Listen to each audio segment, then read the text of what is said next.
દિયોદર તાલુકા પંચાયતના પ્રમુખ અને ઉપપ્રમુખની ચૂંટણી માટે 11:30 વાગ્યાનો ટાઈમ એ ચૂંટણી અધિકારી અને એજન્ટાની કોપીની બજવણી પ્રમાણે તમામ સભ્યોને જાણ કરવામાં આવી હતી. અમારા સભ્યો 11 વાગે સભાખંડમાં હાજર છે. મેં 11 વાગે પ્રેસની સમક્ષ કીધું હતું કે ગઈકાલે અમે કલેક્ટરને રૂબરૂ મળીને આ ચૂંટણી અધિકારીના બદલે બીજો ચૂંટણી અધિકારી એ ચૂંટણી કરાવવા માટે કરીને આવે ને એની નિમણૂક કરવામાં આવે. આ વાત અમે ગઈકાલે ધારાસભ્યોની સાથે કલેક્ટરશ્રીને વિનંતી કરી હતી. એમને પણ કીધું હતું કે એ પ્રમાણે અમે કરીશું. પણ ઈરાદાપૂર્વક આજે ફરી જે ચૂંટણી અધિકારી જે ચૂંટણી કરાવવા માટે જેની નિમણૂક કરેલી હતી એ હાજર નથી રહ્યા અને કોઈ કારણ નથી. એમને કીધું કે અમે 3:30 વાગે એમની તબિયત સારી થઈ જાય તો પાછી ચૂંટણી કરાવીશું.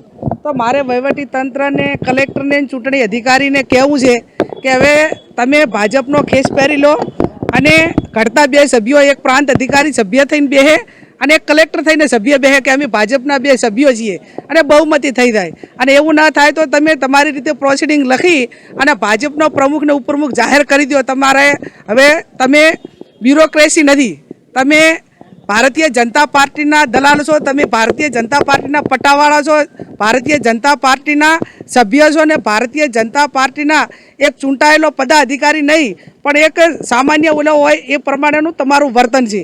એટલે તમારું એક અધિકારી તરીકે એક ડેમોક્રેસીને બંધારણીય પ્રમાણે જવાબદારી જે અધિકારીઓની થાય છે એ નિભાવતા નથી.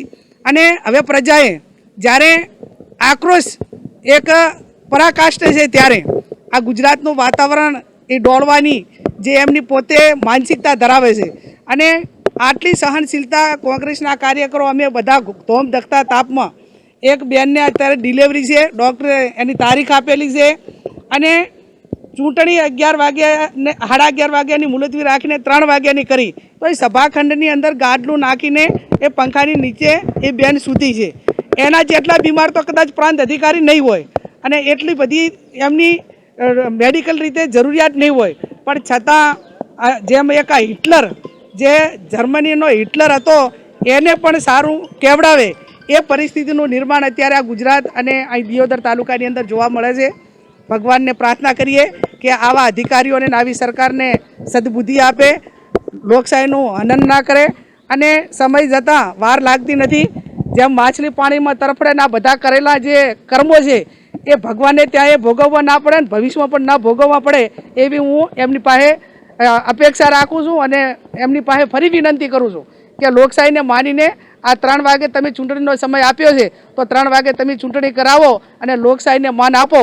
અને જે બહેનની પીડા છે એ પીડાને થોડું પણ તમારી રાક્ષસી માયા એક દયાહીન જે દયાહીન છો એ ભલે તમે સત્તાના એક નશામાં આટલી હદે થતા હોય પણ તમારા ઘરે પણ કોઈક બેન છે, તમારા ઘરે કોઈક દીકરી છે, તમારા ઘરે પણ તમારા પત્ની કોઈક હશે અને એ પ્રસ્તુતિની આવી પીડામાં હોય ત્યારે તમને પોતાને કેવો અહેસાસ થાય, તમને કેવું ફીલ થાય એનો વિચાર કરીને એક આ ગરીબ બેન દીકરી ઉપર તમે દયા કરી અને 3 વાગે ચૂંટણી કરાવો એવી હું વિનંતી કરું.